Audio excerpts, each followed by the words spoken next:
हाँ, myself doctor Shyam Soni.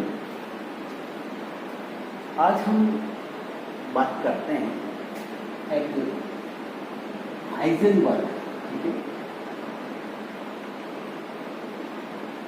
Heisenberg uncertainty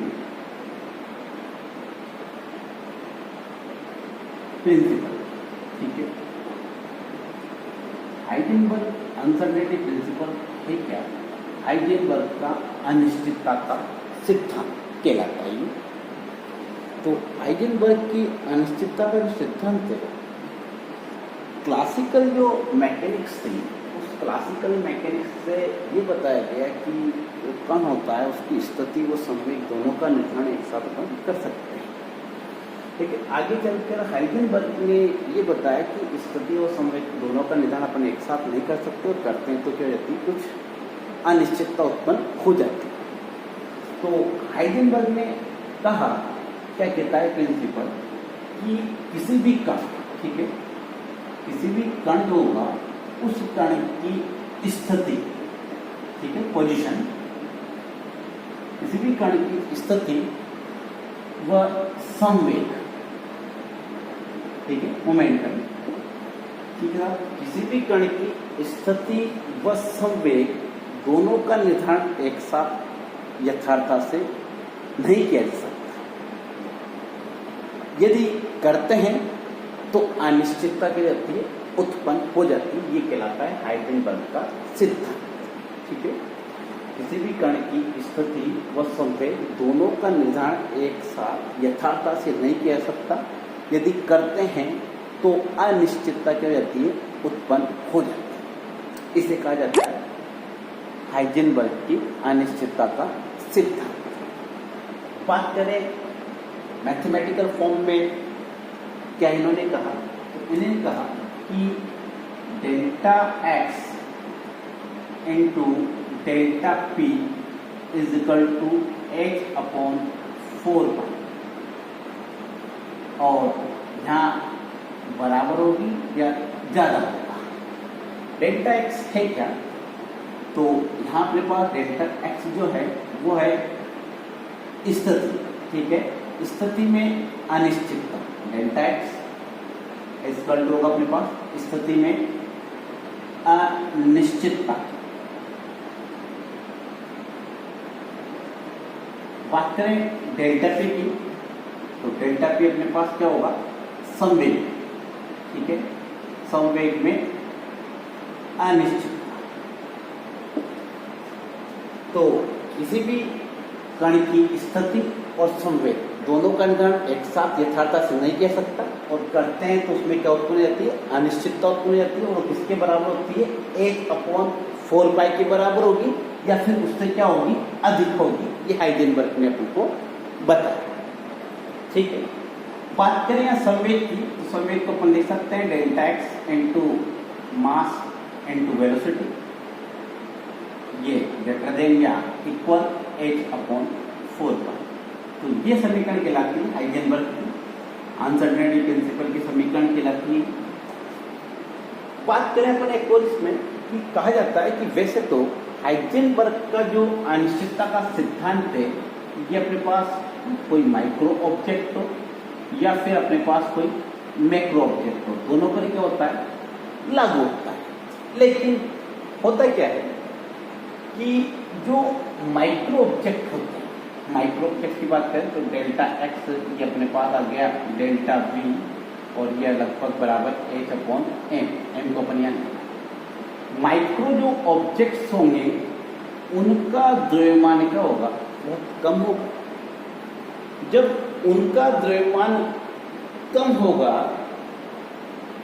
तो h/m का जो मान है वो क्या हो जाएगा, अधिक हो जाएगा, ठीक है। माइक्रो जो ऑब्जेक्ट्स हैं उनके लिए मास का मान क्या होता है, कम होता है, और मास का मान कम होने के कारण उनके h/m का मान क्या हो जाएगा, अधिक हो जाएगा। और जब h/m का मान अधिक हो जाएगा तो हम इसे नगण्य नहीं मान सकते, यानी कि अनिश्चितता क्या हो जाएगी, अधिक हो जाएगी, ठीक है। बात करें अपन मैक्रो पार्टिकल्स की, मैक्रो पार्टिकल्स में होगा क्या कि मास जो होता है उनका अधिक होता है।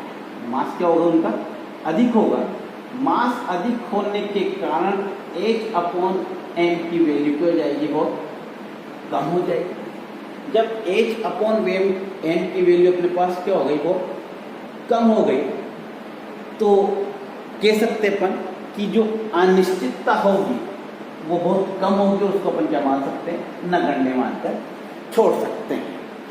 तो कहा जाता है कि हाइजेनबर्ग की अनसर्टेनिटी जो प्रिंसिपल है ये केवल किस पर लागू होता है? माइक्रो ऑब्जेक्ट पर लागू होता है। माइक्रो ऑब्जेक्ट का मास कम होने के कारण H/m की वैल्यू क्या हो जाती है? अधिक हो जाती है, और जो अनिश्चितता आती है उसकी कुछ वैल्यू आती है जिसे हम नगण्य मानकर नहीं छोड़ सकते हैं। ठीक है, तो किस पर लागू होता है? माइक्रो ऑब्जेक्ट पर। एक एग्जाम्पल भी है कि जैसे एक इलेक्ट्रॉन की बात करें, कोई गेंद है अपने पास, और उस गेंद के लिए बात करें कि 200 ग्राम की कोई अपने पास गेंद है, तो इसमें कितनी अनिश्चितता होगी तो उसको अपन डिटरमाइन कर सकते हैं।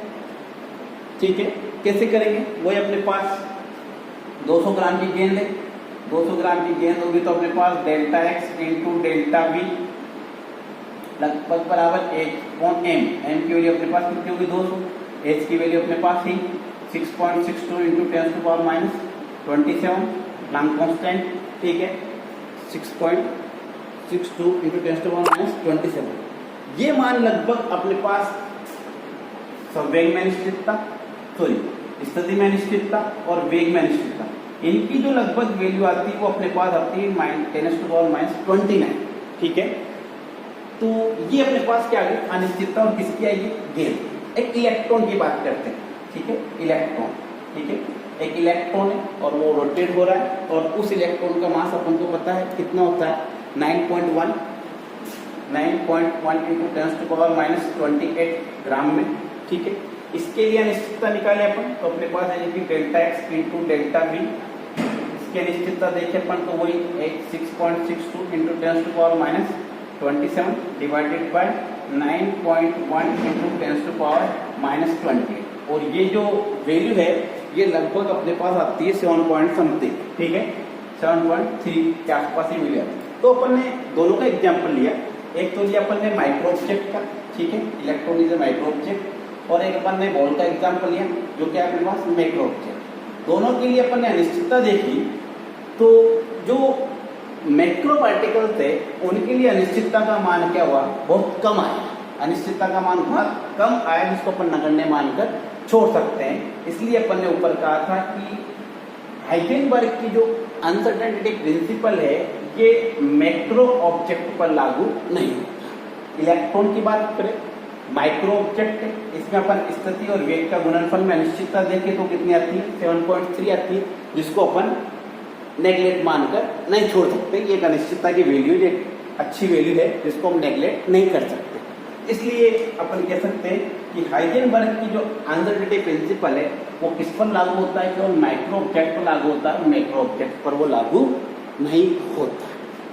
ठीक है, तो ये था अपने पास हाइजेनबर्ग अनसर्टेनिटी प्रिंसिपल।